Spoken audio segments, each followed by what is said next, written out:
मनोहर नंद लाला बाजो मुरली मनोहर नंद लाला भजो गिरिधर गोविंद गोपाला भजो गिरिधर गोविंद गोपाला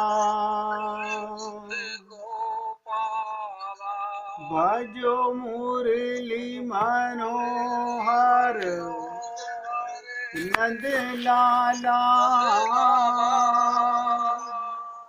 भजो मुरली मनोहर नंद लाला भजो गिरिधर गोविंद गोपाला भजो गिरिधर गोविंद गोपाला भजो मुरली मनोहर नंद लाला भजो मुरली मनोहर नंद लाला भजो गिरिधर गोविंद गोपाला भजो गिरिधर गोविंद गोपाला बोलिए वृंदावन बिहारी लाल की जय जय श्री राधे जय जय श्री राधे। सभी भक्तों से निवेदन, बहुत एकाग्रचित होकर सत्संग के प्रत्येक शब्द को हृदयंगम करने का पूरा प्रयत्न कीजिएगा। भगवान को प्राप्ति करने का सबसे सरल उपाय, सटीक उपाय आपके साथ रोज चर्चा की जा रही है, भगवान से प्रेम। बस कंडीशन भगवान की यही है कि मुझसे या मेरा परिवार से प्रेम कीजिए। इसके आगे भगवान ने बहुत सरल माध्यम बताया कि वासुदेव सर्वम, सारा संसार स्वयं भगवान बने हुए हैं, यानी सबसे भगवान मान के प्रेम कीजिए। बताइए अब कठिनता क्या है? सोचिए, हम सबके पास विवेक भी दिया है भगवान ने, बुद्धि भी दी है। भगवान ने कहा वासुदेव सर्वम, सारा संसार तो मैं बना हुआ हूं। माम एकम का मतलब मेरा, मुझसे, मेरे लिए। लेकिन आप और हम लोग इसमें भी छल कपट करते रहते हैं। हम भगवान में भी दुभात करते रहते हैं, ये मेरा अपना है, ये मेरा अपना नहीं है। अब आप सोचिएगा भगवान कैसे मिलेंगे? भगवान ने कहा सब कुछ मैं बना हुआ हूं, लेकिन हम वहां पर भी बाज नहीं आते हैं। भक्त प्रहलाद कहा करते थे भगवान से प्रेम करने में कोई कठिनाई नहीं है। आप सोचो, भक्त प्रहलाद दैत्यराज हिरण्यकश्यपु का पुत्र, दैत्य बच्चों के साथ, अपने सखाओं के साथ, राक्षस थे ना, राक्षस के लड़के थे प्रहलाद, और उनका खानदान राक्षस का था। और वो पढ़ते थे, जो उनके साथ वाले वो भी सब राक्षस के बच्चे थे, उनको भी उपदेश दिया। भागवत के अंदर 7वें स्कंद में आता है कि भक्त प्रहलाद भगवान से प्रेम करने का सटीक उपाय बता रहे हैं। और मैंने तो आपसे कहा, आप ये अपना परायापन मत कीजिए। हम अपने दोषों को तो देखते नहीं हैं, ये मेरा है, ये मेरा नहीं है। जब सब भगवान हैं, अब बहुत एकाग्रता से समझने का प्रयत्न कीजिएगा। सबसे सरल माध्यम है भगवान से प्रेम। भगवान से प्रेम का मतलब सबसे प्रेम।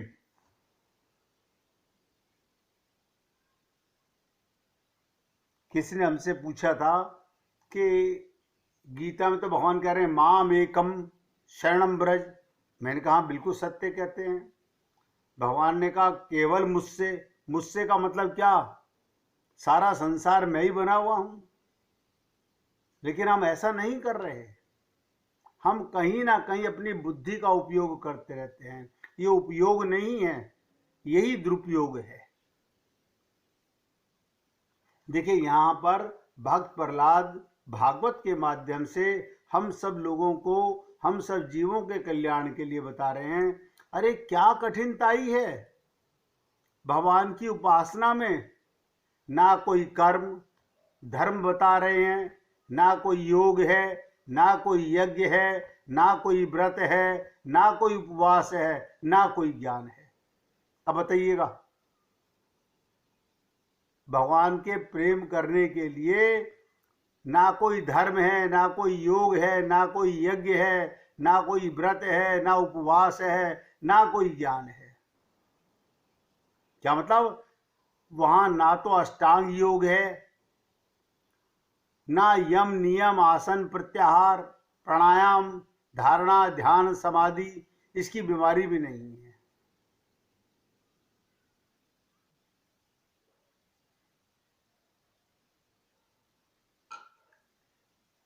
ना अहम ब्रह्मास्मि के चिंतन करने में कोई आवश्यकता है।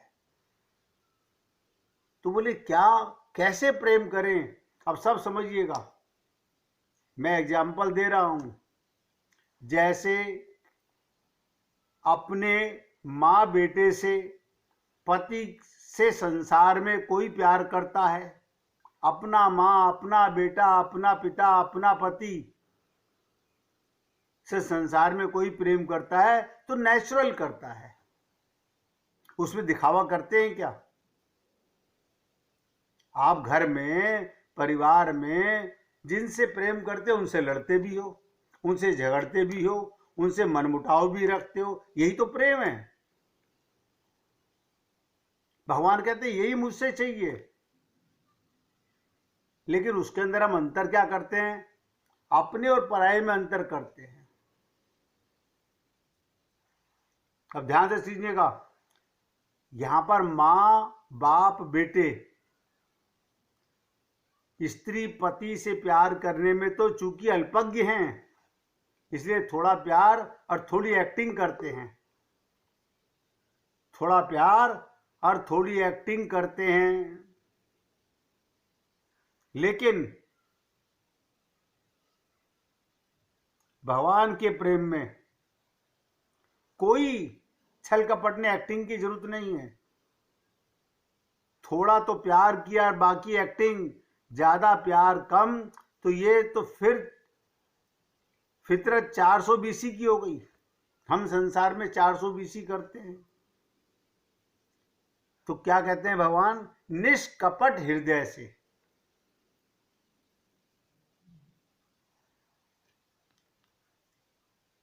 मोही कपट छल छिद्र न भावा।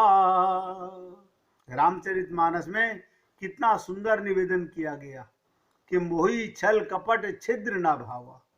अब आप बताइएगा, फिर भगवान से प्रेम करने में कठिनता क्या है? हम एक ही बात को नहीं समझ पा रहे। हम एक ही बात को गहराई से ना समझ पा रहे हैं, ना सुन पा रहे हैं, ना विवेक का इस्तेमाल कर पा रहे हैं। पाना चाहते हैं राम रस, सब चाहते हैं कि हमें भगवत प्राप्ति हो जाए, चाहना भी चाहिए। अब देखिएगा, रोना। भगवान कहते हैं कि तुम्हारे आंसुओं की एक एक बूंद तुमको मेरे करीब लाती है। मगर ये आंसू कैसे होने चाहिए? संसार मांगने के लिए नहीं। हम भगवान के सामने रो रहे हैं, मेरा पति बीमार, मेरी पत्नी बीमार, मेरा बेटा बीमार, मेरे पिता बीमार, मेरी माता बीमार, इसलिए रो रहे हो। तो ये असली आंसू नहीं है, ये तो स्वार्थ के आंसू है। सब नोट करें, ये हम सबके स्वार्थ के आंसू हैं, ये असली आंसू नहीं है। क्योंकि असली आंसू तो भगवान के करीब ले जाते हैं। वो आंसू भगवान के विरह के होने चाहिए। भगवान कहते हैं मेरे प्रेम के लिए हो, मुझसे मिलन के लिए हो। अब हम लोग संसार मांगने के लिए भगवान के आगे रोते हैं, भगवान का प्रेम मांगने के लिए नहीं रोते हैं। तब सब सोचिएगा, बहुत से लोग कहते हैं हम तो बहुत रोए लेकिन कोई असर नहीं पड़ा भगवान पर, क्योंकि आपके आंसू में मिलावट थी।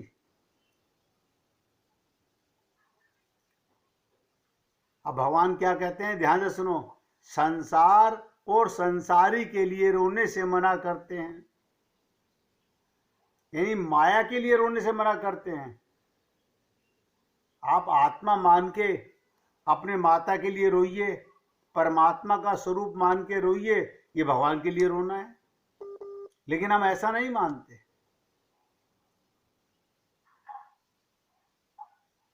इसीलिए भगवान ने कहा माम एकम, तू सिर्फ मुझसे मिलने के लिए रो, मेरा प्रेम प्राप्त करने के लिए तड़प। जैसे जैसे तेरे आंसू निकलेंगे वो तुम्हारे अनंत जन्मों के अनंत पापों को, अंतःकरण को शुद्ध कर देंगे। फिर एक दिन वो पल आएगा, केवल एक पल की तुम्हारी व्याकुलता ही मुझे तेरे सामने लाकर खड़ा कर देगी। हम लोग अपने छल कपट को पहचान नहीं पाते, प्रयत्न भी नहीं करते। भगवान ने कहा जैसे जैसे तेरे आंसू मेरे लिए निकलेंगे वो तुम्हारे अनंत जन्मों के अनंत पापों को, यानी अंतःकरण के अंदर जो मलिनता, वही तो अनंत जन्म के पाप हैं, उन्हें समाप्त कर देंगे।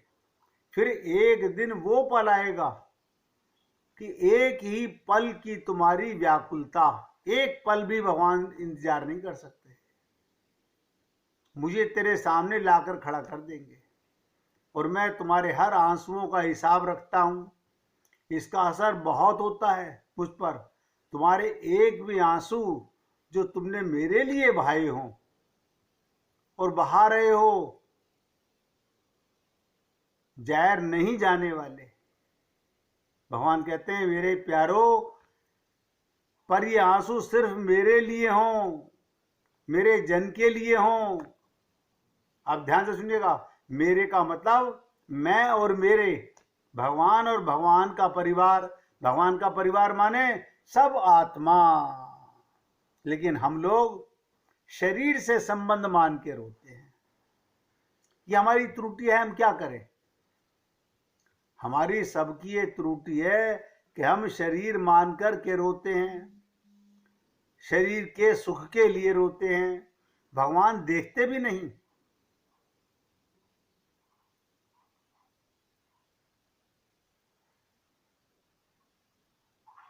इसी को कहा गया सो बातन की बात एक,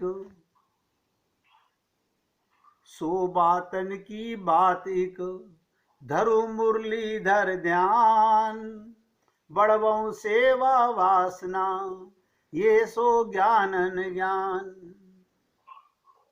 अनंत सिद्धांतों का यही सार है। देखो, अपने सेव्य भगवान में मन का अनुराग हो, अनुराग हो। ये सब पूजा कर रहे हैं, पाठ कर रहे हैं मंदिरों में, अरे बाबा लाखों करोड़ों लोग रोज देखो जाकर के, लाखों करोड़ों लोग जा रहे हैं। क्या ये प्रेम है? अनुराग नहीं है, सब कुछ ना कुछ मांगने जा रहे हैं। भगवान कहते हैं कृष्ण में मन का अनुराग हो और कृष्ण सेवा की भावना निरंतर बढ़ती जाए, यही अंतिम तत्व ज्ञान है। तुझसे प्रेम तेरी सेवा। बहुत एकाग्रता से समझने का प्रयत्न कीजिएगा। शास्त्रों वेदों में कल्याण के अनेक साधन बताए गए हैं। वेद व्यास जी ने भागवत में अद्वितीय निरूपण किया है। उद्धव ने श्री कृष्ण से प्रश्न किया, उद्धव जी ने भगवान श्री कृष्ण से प्रश्न किया, हे श्री कृष्ण, कल्याण के अनेक मार्ग शास्त्रों में बताए। बहुत ध्यान से सुनो। अपने मन को भ्रम से बचाने के लिए ये भगवान श्री कृष्ण से उद्धव अपने लिए नहीं पूछ रहे, हम जन कल्याण के लिए पूछ रहे हैं। क्या कह रहे हैं? हे श्री कृष्ण, कल्याण के अनेक मार्ग शास्त्रों ने बताए हैं, वे सब सत्य हैं अथवा कुछ और रहस्य है, मुझे बताइए।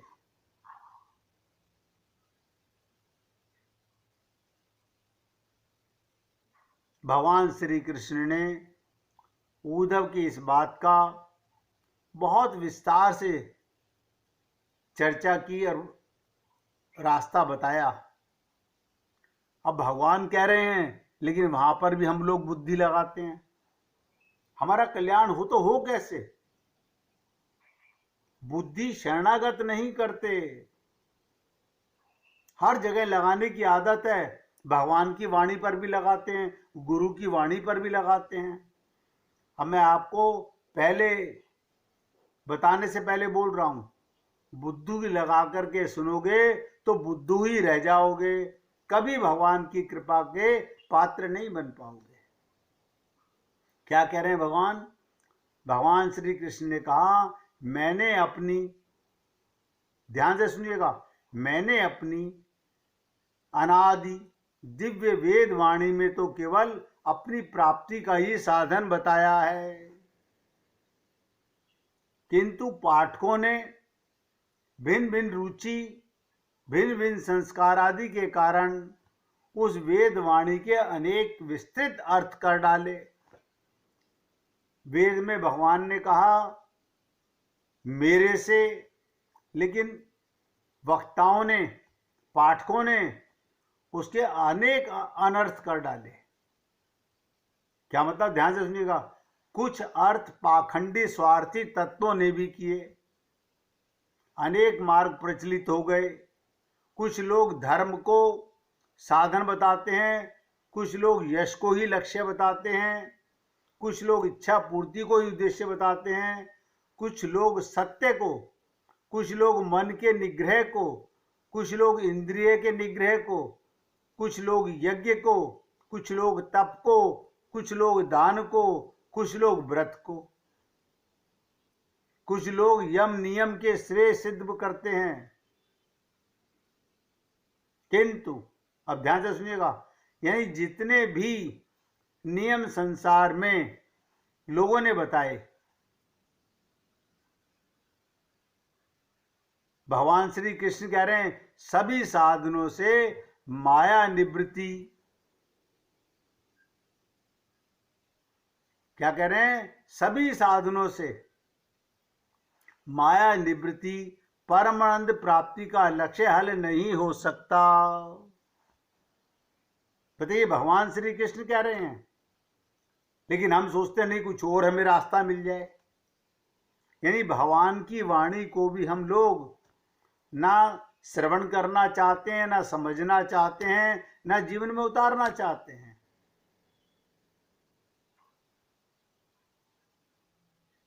भगवान कह रहे हैं सभी साधनों से माया निवृत्ति परमानंद प्राप्ति का लक्ष्य हल नहीं हो सकता, क्योंकि इन सब में मेरी भक्त नहीं है। ये सब मेरे भक्तों की साधना नहीं है, प्रेम की साधना नहीं है।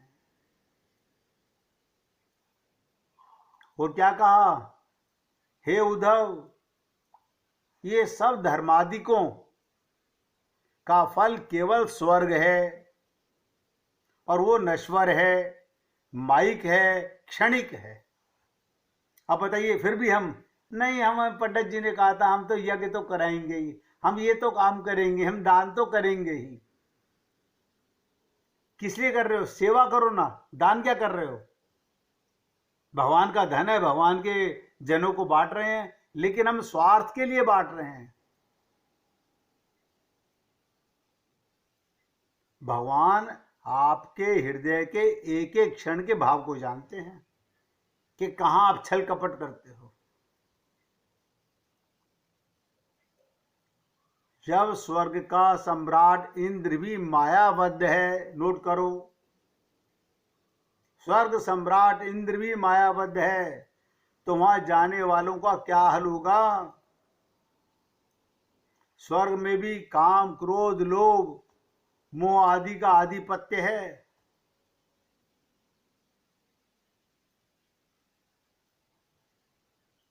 सत्य एवं दया से युक्त धर्म सर्वश्रेष्ठ धर्म कहलाता है।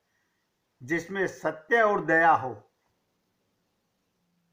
वो सर्वश्रेष्ठ धर्म है। तपश्चर्या युक्त ज्ञान, सर्वोच्च ज्ञान भी अंतःकरण को भी शुद्ध नहीं कर सकता। सोचिएगा, कोई धर्म, कोई ज्ञान अंतःकरण को भी शुद्ध नहीं कर सकता। माया निवृत्ति का तो प्रश्न ही नहीं पैदा होता। अब मैं आपको निचोड़ बताने जा रहा हूं, और आप सब पुण्यात्माओं से निवेदन करूंगा, बहुत एकाग्रता से सुनिएगा, बहुत ध्यान से सुनिएगा। बहुत इंपॉर्टेंट बात है इसमें, लेकिन परंतु का कोई प्रश्न नहीं। भगवान श्री कृष्ण कहते हैं अतः उद्धव, ध्यान से सुनो, मेरी भक्ति के सिवा, मेरे प्रेम के सिवा मुझे प्राप्त करने का दूसरा कोई मार्ग नहीं है, कोई मार्ग नहीं है। लेकिन आप और हम लोग ये छोटे छोटे मंदिरों में बैठे हुए पुजारियों के छल कपट छिद्र सुनकर के वही ढाक के तीन पात करते हैं। गुरुओं को भी सुनते हैं, संतों को भी सुनते हैं, करते अपने पापी मन की हैं। और ये भी कहते हैं होगा वही जो राम रचि राखा। फिर ये सब तुम क्या कर रहे हो? यही तो छल कपट है। कहीं दृढ़ संकल्प नहीं करते। निचोड़ बताया मैंने आपको, उद्धव, मेरी भक्ति के सिवा, मेरे प्रेम के सिवा मुझे प्राप्त करने का दूसरा कोई मार्ग है ही नहीं। बिना मेरी भक्ति के और मेरी कृपा प्राप्त करना असंभव है।